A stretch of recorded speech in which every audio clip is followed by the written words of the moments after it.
नमस्कार, सुदर्शन न्यूज में आपका स्वागत है। मैं हूं मुकेश कुमार और आप देख रहे हैं जवाब तो चाहिए।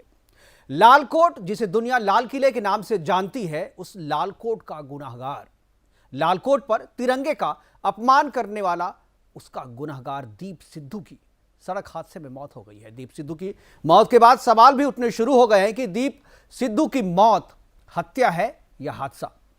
मौत जो देखने में सड़क हादसा सा लग रहा है, क्या वह सही में हादसा ही है या कोई साजिश रची गई है? किसान आंदोलन के हार्डकोर समर्थकों में दीप सिद्धू का नाम पहले नंबर पर आता था। लालकोट हिंसा और तिरंगे का अपमान करने के बाद दीप सिद्धू पर देशद्रोह का मामला दर्ज कर लिया गया था, जिसके बाद वह अंडरग्राउंड हो गया था। बाद में उसकी गिरफ्तारी भी हुई और उसने जेल भी काटी और फिलहाल वह जमानत पर बाहर था। लेकिन हादसे को हत्या कहने के पीछे जो सबसे बड़ी वजह है वह दीप सिद्धू का फेसबुक लाइव और वह ट्वीट है, जिसे एक प्रतिष्ठित अंग्रेजी अखबार ने छापा था, जिसमें दीप सिद्धू किसान नेताओं को उनके राज खोल देने की धमकी दे रहे थे। लालकोट हिंसा के 3 दिन बाद यानी 29 जनवरी 2021 को दीप सिद्धू फेसबुक लाइव कर किसानों को उनकी असलियत सामने लाने की धमकी दे रहे थे और कह रहे थे कि यदि उन्होंने सच में दुनिया को बता दिया तो किसान नेताओं को मुंह छुपाने की जगह नहीं मिलेगी। आज चर्चा करेंगे कि क्या जिस हादसे में दीप सिद्धू की मौत हुई है, क्या वह हादसा नहीं बल्कि हत्या है? अगर यह हत्या है तो फिर इसकी साजिश किसने रची?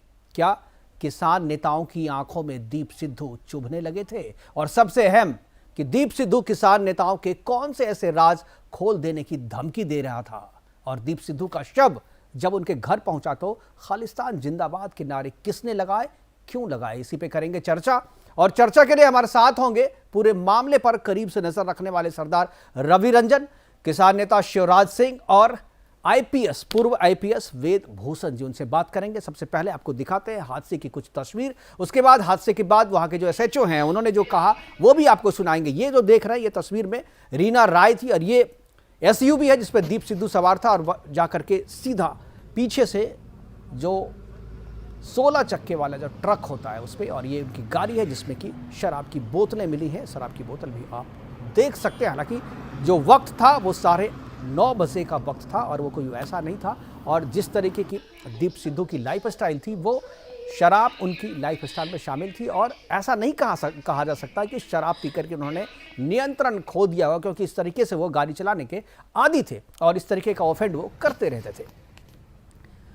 हादसे के बाद से उनके साथ जो उनकी महिला मित्र थी रीना राय जो कि एनआरआई है, उनकी मौत नहीं, उनको खरोंच तक नहीं है। ये उनकी शव यात्रा है जो लुधियाना में उनके घर तक पहुंची है और ये शव यात्रा की तस्वीर को आप साफ से देखिए और इसकी आवाज़ को भी सुनिए।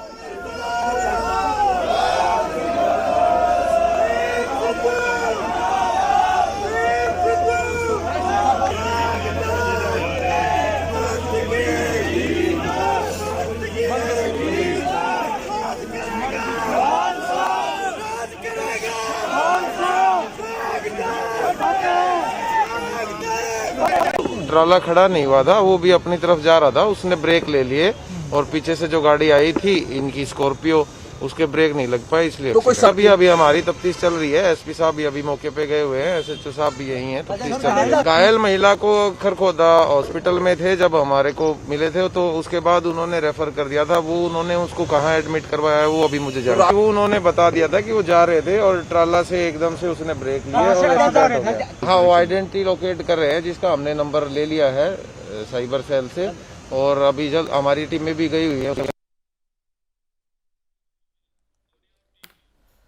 तो ये एसएचओ थे जो हादसे के बाद बता रहे थे कि हादसा ट्रक के अचानक रुक जाने से हुआ। लेकिन अब यही इसी पे सवाल उठता है कि ट्रक अचानक, आखिर खाली रास्ते में ट्रक अचानक रुका क्यों? और रुका तो फिर जो हादसा हुआ उस हादसे में जो बाईं तरफ उनकी महिला मित्र हुई थी उनको खरोंच भी नहीं आई है, उस पर भी सवाल उठाया जा रहा है कि आखिर एक व्यक्ति जिसकी मौत हो जाती है, दूसरा बिल्कुल बिना खरोंच के बच जाता है, उस पर भी सवाल उठ रही है। और सबसे जो बड़ा सवाल उठ रहा है वो सवाल ये है कि जो लाइव किया था उसने दीप सिद्धू ने और जिसमें उन्होंने किसान नेताओं की पोल खोल देने की बात कही थी। क्या उसके बाद से किसान नेताओं और दीप सिद्धू के बीच में ठन गई थी? क्या दीप सिद्धू उनकी आंखों में, किसान नेताओं की आंखों में चुभने लगे थे? और कौन से ऐसे राज थे जो दीप सिद्धू किसान नेताओं के खोल देना चाहते थे? इसी पे हम बात करेंगे। और हमारे साथ तीनों मेहमान जुड़ गए। सभी मेहमानों का स्वागत है। हमारे साथ सरदार रवि रंजन जी जुड़ गए हैं। आपका भी रवि रंजन जी स्वागत है। इसके बाद मास्टर शिवराज सिंह हमारे साथ जुड़ गए, किसान नेता हैं। और इसके अलावा हमारे साथ पूर्व आईपीएस वेद भूषण जी भी जुड़ गए। सभी तीनों मेहमानों का स्वागत है। और चर्चा की शुरुआत मास्टर शिवराज सिंह जी से मैं करना चाहूंगा। शिवराज सिंह, यदि आपको आवाज आ रही है तो मेरा पहला सवाल ये है कि जो इस हादसे के बाद दीप सिद्धू की मौत का सभी को दुख है। पंजाबी कलाकार थे, फिल्म में काम करते थे, काफ़ी अच्छे उनके फिल्म भी हैं पंजाब में और उनके कुछ एल्बम भी हैं। और उसके बाद किसान नेताओं के साथ, किसान आंदोलन के साथ उनकी करीबी थी और बड़ी सहानुभूति रखते थे किसान नेताओं से। लेकिन बीच में ऐसा क्या हुआ जो किसान नेताओं और दीप सिद्धू के बीच में ठन गई थी? खासकर से मैं उस फेसबुक लाइव और वो जो एक ट्वीट भी है वो भी मैं दिखा रहा हूँ अपने स्क्रीन पे, वो उस ट्वीट के बाद क्या किसान नेताओं और दीप सिद्धू के बीच में कोई बात हुई थी? क्या जानकारी है आपको? नहीं, मेरी जानकारी में तो ऐसी कोई बात नहीं है कि किसान नेता और दीप सिद्धू के बीच में कोई ठनी या कोई दोस्ती हुई। देखो, एक्सीडेंटल घटना है, जांच का विषय है और सरकार के पास बहुत सारी एजेंसी हैं जो दूध का दूध, पानी का पानी कर सकती है। लेकिन 3 स्टेटों में चुनाव चल रहे हैं, हमारे यहाँ नजदीकी है तो 5 स्टेटों में, लेकिन पंजाब, उत्तराखंड और उत्तर प्रदेश ये नजदीकी एनसीआर के नजदीक के प्रांत हैं। इसमें तीनों स्टेटों में सरकार को किसानों का गुस्सा तो झेलना पड़ेगा। जिस प्रकार से अजय टोनी की जो 4 सीटें बहुत कमजोर लगाई गई और मात्र 2 महीने के भीतर उनकी जमानत हो गई। स्वराज सिंह जी, हम इस पे बात करेंगे, लेकिन आप हर एक चीज को ले जाकर के चुनाव से जोड़ देते हैं। आप ये बात अभी नहीं, अभी हम लोग ये कर रहे हैं कि क्या ये जो हादसा हुआ है, जिसे हादसा देखने में हादसा लग रहा है कि ट्रक अचानक रुक गया और पीछे से जो एसयूवी उनकी आ रही थी दीप सिद्धू की, वो पीछे से आकर के धक्का मारती है और ये स्पीड चूंकि ज़्यादा था, करीब 100 से ज़्यादा की स्पीड थी, इसलिए वो पूरे कोलैप्स कर गए और घटनास्थल पे ही उनकी मौत होगी, ऐसा कुछ लोग कह रहे हैं। हालांकि कुछ लोग ये भी कह रहे हैं कि नहीं, अस्पताल ले जाने के क्रम में या अस्पताल में उनकी मौत हुई। लेकिन ये सवाल नहीं है कि कहाँ उनकी मौत हुई, सवाल ये है कि क्या ये हादसा है सही में या हादसा की साजिश रची गई थी? क्या ये मौत है? हम पूर्व आईपीएस वेद भूषण जी हमारे साथ जुड़ गए हैं, मैं उनसे जानना चाहूँगा और उनके अनुभव के आधार पर। वेद भूषण जी, आप अपने अनुभव के आधार पर बताइए, जिस तरीके का दीप सिद्धू का पीछे का कैरेक्टर रहा है, जिस तरीके से पिछले 1 साल से दीप सिद्धू की पहचान हुई है, देशद्रोह के मामले चल रहे थे और उन्होंने ट्वीट किया था अखबार ने कि वो किसान नेता को एक्सपोज करना चाहते हैं, उनकी जो सीक्रेट चीज़ें हैं वो बाहर कर देना चाहते हैं। और फेसबुक लाइव में उन्होंने खुलेआम कहा था दीप सिद्धू ने कि किसान नेताओं की पोल खोल देंगे तो वो मुंह दिखाने के लायक नहीं होंगे। क्या उसके बाद 1 साल के बाद हालांकि ये हादसा हुआ है, क्या आपको लगता है कि ये दोनों की कड़ियाँ जुड़ती है, कहीं ना कहीं ये जो हादसा है हत्या की तरफ इशारा करती है? दीप सिद्धू के लिए मुकेश जी, मुझे उनके परिवार के साथ बहुत सहानुभूति है, परंतु दीप सिद्धू के प्रति मेरी कोई सहानुभूति नहीं है। जिस तरह से उनका रोल लाल किला कांड में शर्म के साथ हमारा सिर झुका दिया सो कॉल्ड किसान आंदोलन ने, जो उनका एक की रोल रहा भड़काने के लिए, जिस तरह से लाल किले की प्राचीर पर चढ़कर जहां हमारे देश के प्रधानमंत्री झंडा फहराते रहे, जहां उन्होंने एक पर्टिकुलर धर्म का झंडा फहराया और आज उसका नतीजा ये नहीं। देखिए वेद भूषण जी, 2 चीजें हैं। पार्टिकुलर धर्म का अगर वहां पर जब फहराया उससे किसी को आपत्ति नहीं, वो सम्मानजनक झंडा वो फहराया, उसमें कोई आपत्ति नहीं है। लेकिन वहां तिरंगे का अगर आप अपमान करते हैं तो आपत्ति उस पर है। और राष्ट्रद्रोह का जो मामला है, वही है जी, मेरा कहना वही है कि वहाँ तिरंगे झंडे की जगह धर्म से कोई आपत्ति नहीं है, बिल्कुल 100% आपत्ति नहीं है। मैं तमाम अपने सिख भाइयों का बहुत इज्जत करता हूँ, सम्मान करता हूँ। बहुत देश के लिए उन्होंने बड़ी कुर्बानियां दी है। पूरे पंजाब, हमारे इतिहास है हमारे पंजाब का, हम बड़ा सम्मान करते हैं, पूरा हिंदुस्तान पंजाब का सम्मान करता है। परंतु दीप सिद्धू और लखाना जैसे लोगों ने जिस तरह से ये काम किया और उनकी जो बैकग्राउंड अब निकल कर आ रही है कि शराब की बोतल भी मिली है, एक महिला फ्रेंड भी है। महिला फ्रेंड क्या होती है आप तो टेलीविजन पर कहने की जरूरत है। दीप सिद्धू लाइफ है वो क्या करते हैं। वेद भूषण जी, मैं आपसे मतलब ये, मैं आपके जो पुलिस में आपने इतना लंबा समय दिया है, आप एक पूर्व आईपीएस, मैं आपके उस अनुभव के आधार पर जानना चाहता हूं कि अगर आपको ये इन्वेस्टिगेशन मिलता तो क्या आप उन कड़ियों को, जिन कड़ियों की बात मैं कर रहा हूं कि फेसबुक लाइव होता है, ट्वीट होता है, किसान नेताओं के पोल खोल देने की बात होती है, उसके बाद जो है एक्सीडेंट होता है। एक्सीडेंट भी ऐसा जो देखने में लग तो रहा है एक्सीडेंट, लेकिन उसके पीछे जो है जो ट्रक के रुकने का कारण जो है अचानक किसी को पता नहीं चल पा रहा, जांच से पता। लेकिन एक पुलिस ऑफिसर की नज़र से अगर आप देखें इस पूरी चीज़ को और पूरे घटने के डॉट्स को अगर आप मिलाते हैं, तो क्या आपको लगता है कि ये सही में हादसा था या कोई साजिश आपको भी दिख रही है? मुकेश जी, एक आइडल ट्रक खड़ा हुआ था रोड के ऊपर, उसमें जाकर पीछे से रैम हुआ है, कोई साइड से उनका एक्सीडेंट नहीं हुआ है। और ये तमाम नहीं, जो पुलिस अधिकारी वहां मौजूद हैं, उनकी जो बात अभी जो बाइट उन्होंने दिया, जो प्रतिक्रिया, उसमें कहा कि ट्रक भी उसी रास्ते पे जा रहा था और ट्रक अचानक रुक गया। ट्रक ने ब्रेक ली और पीछे से आती हुई गाड़ी ने उसको, जो जिसमें सिद्धू चला रहे थे इसको, दीप सिद्धू, वो आकर के पीछे मतलब मुकेश जी ये है कि उनकी गाड़ी जिसको ड्राइव कर रहे थे उनके कंट्रोल में नहीं थी, उनकी मानसिक स्थिति ऐसी नहीं थी कि समय रहते हुए वो ब्रेक लगा सकें या डिस्टेंस मेंटेन कर सकें। उसके पीछे बहुत सारे कारण हो सकते हैं। अभी पोस्टमार्टम रिपोर्ट में ये आना अभी बकाया है कि क्या उन्होंने हादसे के वक्त कोई शराब पी रखी थी। उनकी पोस्टमार्टम रिपोर्ट में, जो कि एक बोर्ड बैठा है, बोर्ड एग्जामिन करके बताएगा क्या सिद्धू ने उस टाइम कोई शराब पी रखी थी या उनकी स्थिति ऐसी थी कि वो गाड़ी चलाने की स्थिति में नहीं थे। क्योंकि आप देखिए जिस तरह से हादसा हुआ, जिस तरह से हालात बने हुए हैं, उसमें कहीं भी ऐसा नहीं है कि उसको ट्रक ने जानबूझकर वहां पर ब्रेक ले लिए और पीछे से उनकी जो फ्रेंड है आपके टेलीविजन पर दिखाई दे रहे हैं, वो बिल्कुल सेफ है। और क्योंकि अब उन्होंने, बिल्कुल, ये सवाल है। एक सवाल और भी है हमारे साथ, सरदार रवि रंजन जी है। सरदार रवि रंजन जी के पास जाना चाहूंगा। सरदार रवि रंजन जी, सबसे पहले स्वागत है आपका। और ये पूरा जो घटना हुआ है, बहुत धन्यवाद। कल से लेकर के आज तक अगर घटनाक्रम को देखें, दीप सिद्धू की मौत से लेकर के ये सवाल उठने तक के घटनाक्रम को अगर देखें, पोस्टमार्टम रिपोर्ट के बाद दीप सिद्धू का जो शव है वो घर जाता है और घर के पास जो उनके समर्थक हैं, उनके परिवार के भी लोग हैं, कुछ बाहर से भी लोग हैं, समर्थक हैं, वहां पर खालिस्तान जिंदाबाद के नारे लगते हैं। ये भी एक संदेह पैदा करता है कि आखिर दीप सिद्धू का खालिस्तान से क्या संबंध है? क्या दीप सिद्धू खालिस्तान के लिए काम कर रहा था? क्या लालकोट हिंसा के पीछे जो बात कही जा रही थी पहले दिन से कि इसमें खालिस्तान का हाथ है और वहां पर खालिस्तान के मौजूद होने के कुछ सबूत भी मिले थे, क्या दीप सिद्धू उसका गुर्गा था? क्या दीप सिद्धू उस टूल किट का हिस्सा था जो लालकोट हिंसा के लिए जिम्मेदार या लालकोट हादसे के लिए बनाया गया था, खास तौर पे डिजाइन किया गया था? जी, पहले तो आपका बहुत बहुत धन्यवाद। शुक्रिया। दूसरी बात यह है कि इस हादसे को हम खंड खंड खंड करके अलग अलग खंडों में देखेंगे और एक साथ भी देखेंगे, तब हमारे को चीजें कुछ स्पष्ट होंगी। जी, सड़कों पे ऐसे हादसे अक्सर होते रहते हैं, ये कोई अनोखी बात नहीं है। मगर सड़कों पे हत्याएं भी होती रहती हैं, ये भी सत्य है। अब इसका हम थोड़ा सा पीछे जाएं, उस दीप सिद्धू का एक्सपोज करने का एक धमकी और उसके बाद ये हादसा होना, जिसे हत्या कहें या हादसा कहें, ये अभी नहीं कह सकते, परंतु कुछ जो संदेह पैदा कर रहा है वो ये कर रहा है कि इनका ट्वीट होना, ये भी ठीक है कि उनके साथ की जो उनकी महिला मित्र थी, उससे हमको उस पर ज्यादा हमको फोकस ये नहीं है कि वो महिला मित्र थी या कौन थी। एक पैसेंजर और था उस गाड़ी में जो काफी हद तक सेफ है। और इससे पीछे अगर हम खालिस्तान की और उसकी बात करें, मैंने उस समय भी इस बात को कहा था कि अगर ये खालिस्तान का निशान लगाते, वहां पे झंडा लगाते, तो मुझे शायद इतना अफसोस नहीं होता, क्योंकि उसका देखने के लिए एजेंसियां हैं, वो देशद्रोह था। मगर इन्होंने वहां पे खालसा पंथ का जो झंडा लगाया, वो देशद्रोह के साथ धर्मद्रोह भी था, तो डबल क्राइम होता है।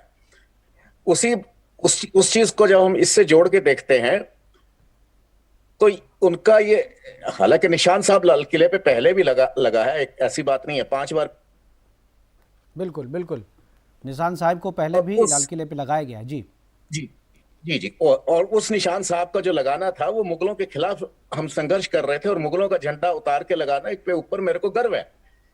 मगर ये झंडा जो इस समय लगाया गया निशान साहब का, ये क्या हम भारत के खिलाफ लड़ रहे थे, जो हमको जैसे मुगलों के खिलाफ लड़ रहे थे? रवि रंजन जी, ठीक है, ये तो हादसा हो गया, इस पे चर्चा हो रही है, जांच चल रही है, इसके लिए राजद्रोह का मामला दर्ज कर लिया गया, राजद्रोह का मामला दर्ज हो गया। आगे इस कड़ी से जोड़ते हैं जब इसको, उसके बाद से कुछ ना कुछ उनको धमकियां भी थी, ये स्पष्ट मीडिया पे आ रहा है, और कुछ ना कुछ उनके किसान आंदोलन से डिफरेंसेस भी हो गए थे, ये चीजें स्पष्ट है। अब हम जॉइन द डॉट्स, इन सब हादसों को जब हम अलग अलग देखते हैं, इन सब घटनाओं को, तो अपने में ये कुछ साबित नहीं करती। मगर जब उनको हम ज्वाइन करके देखते हैं, वो झंडे के बाद बिल्कुल डिफरेंसेस होना और इनका ट्वीट करना कि मैं एक्सपोज करूंगा। अब ये किनको एक्सपोज करना चाहते थे?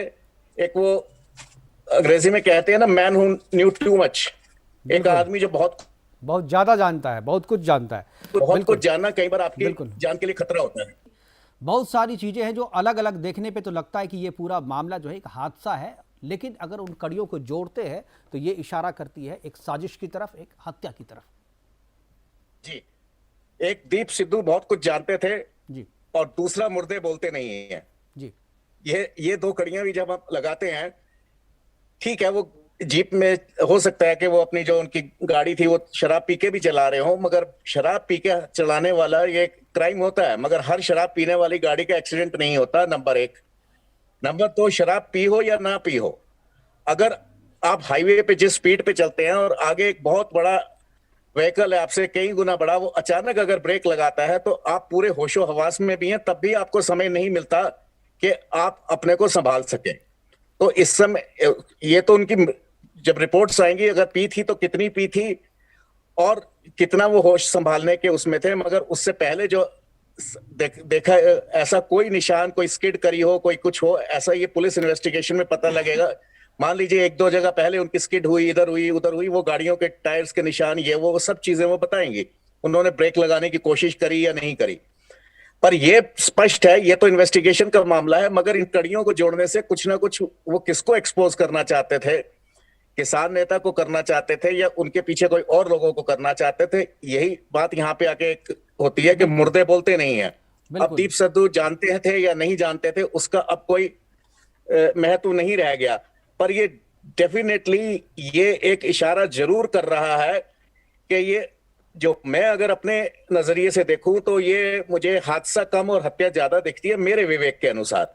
और बाकी इन्वेस्टिगेशंस हैं वो आएंगी, क्योंकि जब हम इनको परिस्थितियों में देखते हैं तब ये एक रहस्यमय चीज आ जाती है। बिल्कुल। मास्टर शिवराज सिंह किसान नेता हमारे साथ है, मैं उनसे जानना चूंकि किसान नेताओं का नाम आ रहा है, किसान नेताओं को एक्सपोज कर देने की बात आ रही है, किसान नेताओं को एक्सपोज करने की धमकी एक तरीके से दीप सिद्धू ने दी थी अपने फेसबुक लाइव में, और जो ट्वीट भी किया गया था। शिवराज सिंह, क्या आपको लगता है कि सही में किसानों के बारे में कुछ वैसी चीज जो किसान नेता नहीं चाहते थे, या आंदोलन के बारे में कुछ वैसी चीज जो किसान नेता नहीं चाहते थे कि पब्लिक डोमेन में जाए या दुनिया को जानकारी हो कि किसान नेता की ये चीजें हैं, उनकी एक तस्वीर ये भी है, क्या आपको लगता है कि दीप सिद्धू के पास सही में ऐसी कोई जानकारी थी, और यदि वो जानकारी थी तो किन के बारे में थी, कोई अंदाजा आपको? मुकेश जी, खुले शब्दों में दीप सिद्धू को जब गिरफ्तार किया गया, रिमांड पे लिया गया, और से शायद एक सप्ताह की रिमांड पे वो रहा, सरकार रिमांड पे कुछ नहीं निकाल पाई। किस लिए रिमांड लिया, और रिमांड पे लिया तो उसने क्या क्या उगला, ये तो सरकार के पास होगा। लेकिन देश का अन्नदाता इतना कमजोर है, सौतेली माँ का बेटा है, जब कहीं भी कोई बात नहीं होती तो किसान के सिर पे उसका ठीका फोड़ दो। जो मास्टर शिवराज जी, पहले आप बात सुनिए, मैं दूंगा मौका, अभी पूरा समय बचा। मैं बता रहा हूं कि आप किसान नेताओं और किसान में अंतर कीजिए। किसान अलग हैं, किसान नेता अलग हैं। किसान नेताओं का अपना पर्पस होता है, ये जो दीप सिद्धू है किसानों को एक्सपोज करने की बात नहीं कर रहे थे, किसान नेताओं को एक्सपोज करने की बात कर रहे थे। तो आप किसान को किसान नेता से अलग करके बात करें तो लोगों को ज्यादा समझ में आएगा और आपकी ऑथेंटिसिटी भी बनेगी। जी, मैं मुकेश जी ये कह रहा हूं, जो गृह राज्य मंत्री थे अजय मिश्र, वो नेता भी थे और मंत्री भी थे, उन्होंने खुले मन से 4 दिन पहले धमकी दी, वो तो 122 के मुलजिम बने नहीं। दीप सिद्धू का 7 दिन रिमांड ले लिया, रिमांड में कुछ निकला नहीं, आज तक सरकार कुछ खुलासा नहीं कर पाई। फिर भी आप ये चाहते हो कि किसान नेताओं ने प्लानिंग करके दीप सिद्धू का एक्सीडेंट करा दिया, ये तो बहुत हास्यास्पद शब्द है। नहीं, मैं ये नहीं कह रहा हूं, मैं ये स्थापित नहीं कर रहा हूं, मैं तो कह रहा हूं कि क्या ये है हादसा, क्योंकि जो घटना की कड़ियों को अगर आप जोड़ते हैं, आप आखिर ये बताइए, अगर ऐसी बात नहीं होती तो आखिर दीप सिद्धू को क्या जरूरत पड़ गई थी कि लालकोट हादसे के 3 दिन बाद, जबकि वो अंडरग्राउंड थे, अंडरग्राउंड होने के बावजूद उन्होंने फेसबुक लाइव किया और किसान नेताओं को एक्सपोज करने की धमकी दी? क्या वजह हो सकती है इसकी? अब किस प्रेशर में उसने लाइव किया, क्या है, ये सारे जांच के विषय हैं। और हमारी जांच एजेंसी इतनी कमजोर नहीं है, और जांच एजेंसी इतनी कमजोर है कि किसी भी घटना का वो खुलासा नहीं कर सकती है, तो मुझे तो बड़ा अफसोस है। 7 दिन के रिमांड पर कुछ नहीं निकलता है तो मुझे तो बड़ा अफसोस है। लेकिन इस देखिए, मैं बता रहा आंदोलन के हूं, मैं प्रति क्या आप एक चीज का सवाल दीजिए शिवराज सिंह जी। आप दीप सिद्धू और आप जो दूसरे के आप जैसे नेता हैं, दीप सिद्धू का 26 जनवरी 2021 से पहले किसान नेताओं के साथ उनका संबंध और 26 जनवरी 2021 के बाद उनका किसान नेताओं के साथ संबंध, क्या कोई फर्क आपको महसूस हुआ? क्या कोई फर्क नजर आया था? मुकेश जी, मेरी ना कोई दीप सिंधु से ज्यादा नजदीकी थी, ना मैं कभी दीप सिंधु के संपर्क में आया। मैंने सिर्फ दीप सिंधु को चैनलों पर उस पर ही देखा है, ना मैं उसके संगठन के विषय में जानता हूं। मैं एक किसान लीडर हूं, भारतीय किसान लोक शक्ति का राष्ट्रीय अध्यक्ष हूं, अपना स्वतंत्र संगठन चलाता हूं। मेरा दीप सिंधु आदि से जब कोई जानकारी नहीं है, लेकिन जो मैं देख रहा हूं मैं वो कह रहा हूं कि जब दीप सिंधु को 7 दिन के रिमांड पर लिया गया तो सरकार क्यों नहीं दूध का दूध पानी का पानी कर पाई रिमांड पर? कि दीप सिंधु के पास क्या था सौदा, क्यों वो लाल किले पर चढ़ा, क्यों उसने तिरंगे का अपमान किया? हमने तो कभी दीप सिंधु की वकालत नहीं की। नहीं, अभी मैं दो चीजें देखिए, सरकार को जो करना था, देशद्रोह का मामला दर्ज है, जमानत मिली है, उसको कोर्ट ने मुक्त नहीं किया।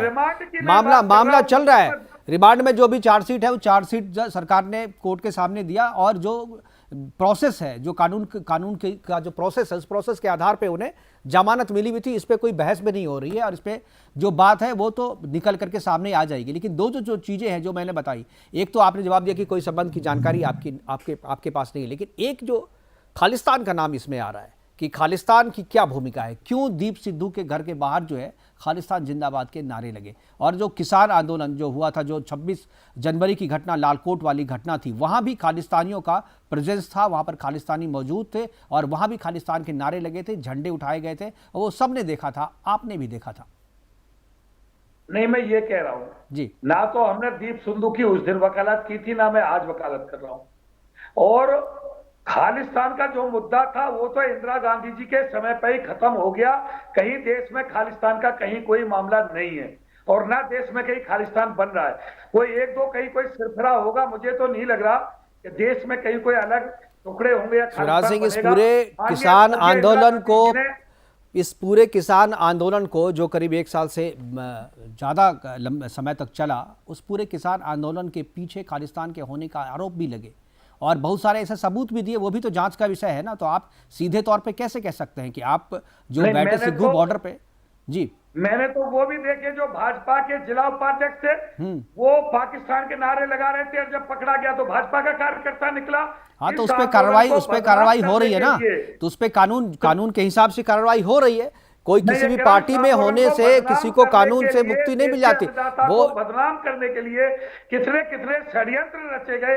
हमारे पास तो कोई षड्यंत्र का सिस्टम है नहीं। किसान तो अन्नदाता भोला भाला है, ये तो षड्यंत्र करना जानता नहीं। तो किसान तो नहीं भोले भाले हैं, ये तो जानते, लेकिन किसान नेता को भोला भाला नहीं कहा जा सकता है। शिवराज सिंह, किसान तो भोले भाले हैं, सब कोई जानता है, लेकिन किसान नेता जो है उनको भोला भाला तो बिल्कुल नहीं कहा जा सकता।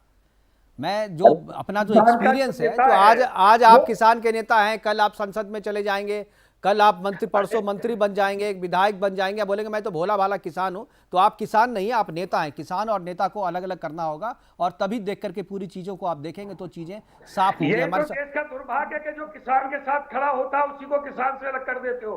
राजनेता तो कोई खड़ा होता नहीं किसान के साथ। नहीं, तो राजनेता नहीं खड़ा होता है, ठीक है, लेकिन जो किसान के साथ खड़ा होता है वो भी राजनेता ही बनना चाहता है, और इसीलिए किसान की ये दुर्दशा है। किसान की ये दुर्दशा के लिए किसान के नेता भी जिम्मेदार हैं, जितना सरकार जिम्मेदार है, किसान नेता भी जिम्मेदार है। वेदभूषण जी, मैंने कभी अपने गांव में वार्ड मेंबर का भी चुनाव नहीं लड़ा। मैं आपकी बात नहीं कर रहा हूं, आप सम्मानित नेता हैं, इसीलिए आप हमारे साथ बैठे हुए हैं। जो दूसरे बड़े नेता इस किसान नेता आंदोलन में जो चेहरे चमक करके आए थे, मैं उनकी बात कह रहा हूं। वेदभूषण जी, जिस तरीके से रवि रंजन जी कह रहे हैं कि डाउट है उनको लग रहा है कि कुछ ना कुछ जो है यहाँ पे कुछ ना कुछ साजिश की बू आ रही है उन्हें, और चीज़ों की कड़ियों को अगर मिला करके आपको देखते हैं तो कहीं ना कहीं निष्कर्ष पे अगर पहुंचते हैं तो आपको लगता है कि नहीं, सीधे तौर पे तो ये कदापि नहीं कहा जा सकता है कि ये हादसा ही है, हत्या की तरफ भी पूरी चीजें देखिए, जा रही रवि हैं बढ़ करके। जी।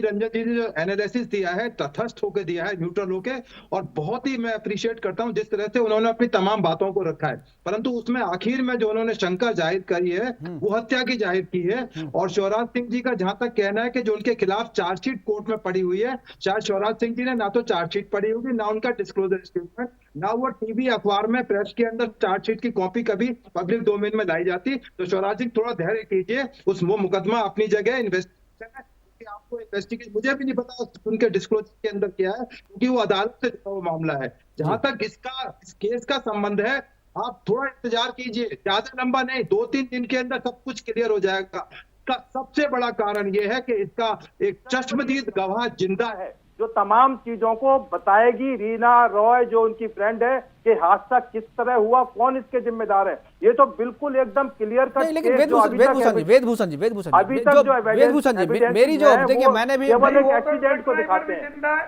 केवल एक एक्सीडेंट को दिखाते हैं। उसके साथ जो महिला थी वो भी बताएंगी।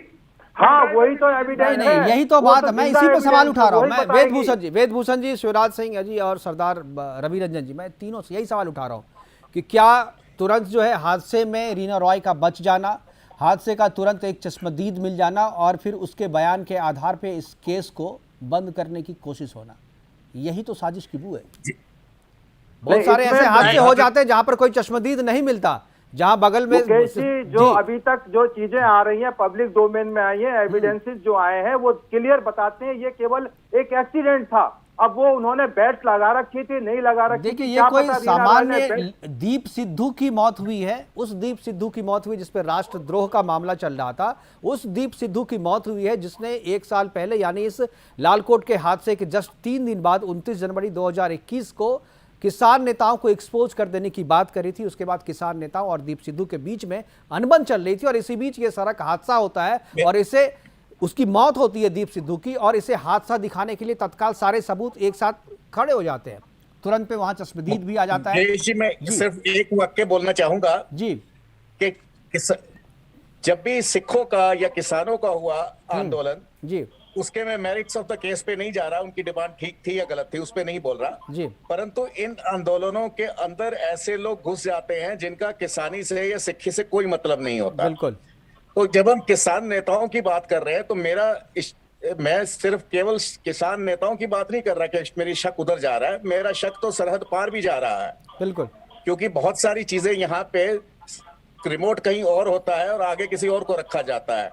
और जहां तक आपने रिमांड की बात करी सिंह साहब, हो सकता है कि देखिए इन्वेस्टिगेशन हो सकता है कि आसपास चलती है, फिर तभी हम एक पिन पॉइंट पे पहुंचते हैं। हो सकता है कि उनकी जानकारी में वो चीजें उस समय ना हो जिस समय उनको रिमांड पे रखा गया था, आज उनको पता लगी हो, 10 दिन पहले पता लगी हो और वो उसे एक्सपोज करना चाहते हो। तो ये शक की सुई में किसी किसान नेता इंडिविजुअल के ऊपर नहीं डाल रहा, वो भी हो सकते हैं, मैं भी हो सकता हूँ, ए भी हो सकता है, बी भी हो सकता है, वो बात नहीं है। मगर जो ज्यादा शक जा रहा है वो सरहद पार जा रहा है, इस चीज के ऊपर हमको ध्यान देना चाहिए क्योंकि रिमोट कहीं और होता है ऐसी एजिटेशंस का। और जो उसमें आप जैसे नेता होते हैं, आपकी डिमांड ठीक भी हो सकती है, गलत भी हो सकती है, आपको कतई कोई ब्लेम नहीं यहाँ पे दिया जा रहा। उन किसान नेताओं की बात हो रही है जिनका रिमोट कहीं और है, तो ये रिमोट हमको ढूंढना है और उस रिमोट को डिसमेंटल करना है। ये केवल एक मौत नहीं है, ये आगे आने वाला इतिहास रचेगी। इस तरह की और भी हादसे हो सकते हैं, तो हमें सावधान रहना है। इंटेलिजेंस सब फेलियर मानते हैं हम, LIU इंटेलिजेंस IB सारी फेलियर है, आज तक यही नहीं पकड़ पाए। अरे एक्सीडेंट में फेलियर कहाँ से आ गया? नहीं, ऐसे बहुत सारी ऐसे हमारे जनरल हेलीकॉप्टर क्रैश से मर जाते हैं, आप हर चीज को उस चीज से कनेक्ट कर देते हैं कि फेलियर। आप हिंदुस्तान को फेल कंट्री मान के चल रहे हैं क्या? हिंदुस्तान बिल्कुल बर्बाद कंट्री है क्या? यहाँ कोई एजेंसी नहीं है। आप तो कोसने पे लगे रहते हैं, तमाम सरकारों को कोसने पे, पुलिस को कोसना, अदालतों को कोसना। अरे देश इतना कमजोर नहीं है शिवराज सिंह जी, आप किसान नेता हैं पर देश इतना कमजोर नहीं है कि सारी इंटेलिजेंस एजेंसी फेल हो गई है, पुलिस फेल हो गई है, अदालत गलत निर्णय लिए। थोड़ा धैर्य रखा करो, सब चीजें ठीक है, इतना ज्यादा हड़बड़ी में आने की जरूरत नहीं है कि आप हर चीज में फेलियर पूरे हिंदुस्तान में इस तरह के लोग आप जैसे मौजूद हैं जो हर चीज के पीछे निगेटिविटी लाते हैं कि फेलियर है, हिंदुस्तान फेल हो गया है, हर चीज में आपको फेलियर नजर आता है। अरे कहीं तो हिंदुस्तान की कामयाबी तो अप्रिशिएट करो इन चीजों को। मैं ये कह रहा हूँ, मैं फेलियर नहीं मानता, देश की इंटेलिजेंस IBLI को बहुत मजबूत मानता कैनेडी की हत्या हुई तो क्या वेदभूषण अमेरिका फेल हो गया? बिल्कुल। मेरा एक सवाल है अपने तीनों पैनलिस्ट से, मेरा एक सवाल है। मुझे लगता है कि ये सवाल जो है आप तीनों, सबसे पहले मैं वेदभूषण जी से मैं जानना चाहूंगा, जो अगर आप रहते इस केस के IO, जिस तरीके से ये पूरा हादसा हुआ, ट्रक जो है वो जा रहा था, अचानक ब्रेक लगाता है, पीछे से गाड़ी आकर के धक्का मारती है और जो ड्राइवर की सीट पे था वो उसकी मौत हो जाती है। उसके बाद पीछे से आ रही गाड़ी में एक शख्स होता है, उस शख्स का जो भी नाम हो वो चश्मदीद बनता है और उसने पूरी कहानी कहती है और केस को वाइंड अप कर दिया जाता है।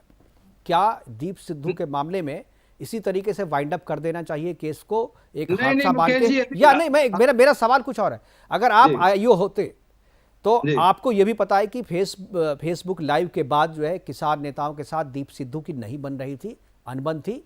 क्या रिपोर्ट है, क्या पुलिस को इस एंगल से भी जांच करना चाहिए कि ये एक हादसा नहीं है, मौत भी हो सकती है, या सीधे तौर पे जिस तरीके से कह रहे हैं जो दिख रहा है उसके हिसाब से इन्वेस्टिगेशन को किया, एक चार्जशीट बनाई और केस को वाइंड अप कर दिया?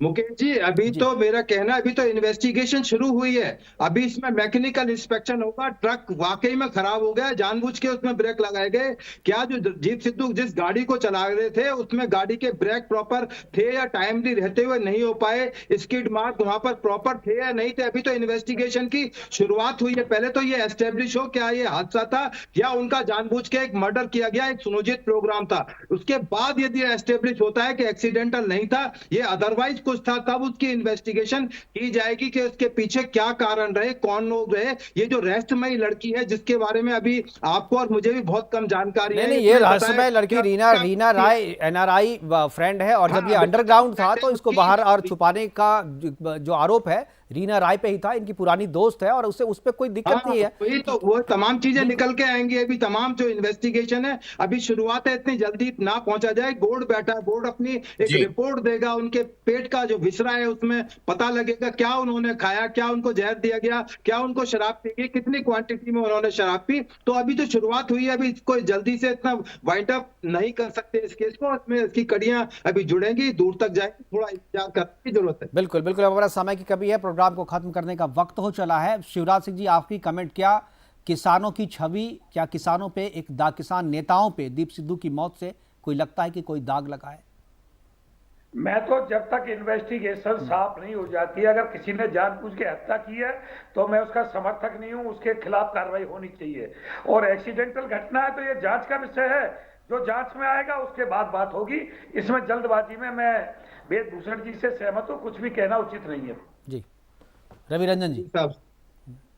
जी बिल्कुल, मैं इनकी बात से एग्री करता हूं कि इस समय कहना नहीं, और मैं फिर ये कह रहा हूं कि केवल शक की सुई किसान नेताओं पे नहीं जानी चाहिए। बहुत लोग इस दायरे में आते हैं, सरहद के इधर भी और उधर भी। इन्वेस्टिगेशन इतनी डीप होनी चाहिए कि उधर का भी पता लगे, वहां से कौन कौन रिमोट थे, कौन कौन से कॉल्स आए। बिल्कुल बिल्कुल, जिस तरीके से खालिस्तान जिंदाबाद के नारे लगे थे, तो उसके बाद से तो ये साफ है कि आपको सीमा पार के लोग को भी ध्यान में रखना होगा। और अपने इन्वेस्टिगेशन को जब आप पूरा करेंगे तो इन्वेस्टिगेशन के दौरान इस एंगल को भी देखना पड़ेगा। फिलहाल हमसे जुड़ने के लिए सरदार रवि रंजन जी आपका, वेदभूषण जी आपका, और मास्टर शिवराज सिंह जी आपका बहुत बहुत धन्यवाद। आप जुड़े और अपनी बात हमारे साथ रखी। लेकिन दीप सिद्धू की मौत के बाद से जो सवाल खड़े हुए वो सवाल अभी भी खड़े हैं, और इस हमारी गुजारिश है कि दीप सिद्धू की मौत को एक हादसा बना करके केवल नहीं देखा जाए, बल्कि इनको, दीप सिद्धू की मौत को एक हत्या की साजिश से जोड़ करके क्या उनकी हत्या हो सकती है, और जो फेसबुक लाइव उन्होंने किया था उस एंगल से भी इस पूरे मामले की जांच होनी चाहिए। और यह भी जांच होनी चाहिए कि दीप सिद्धू का शव जब वहां पहुंचा था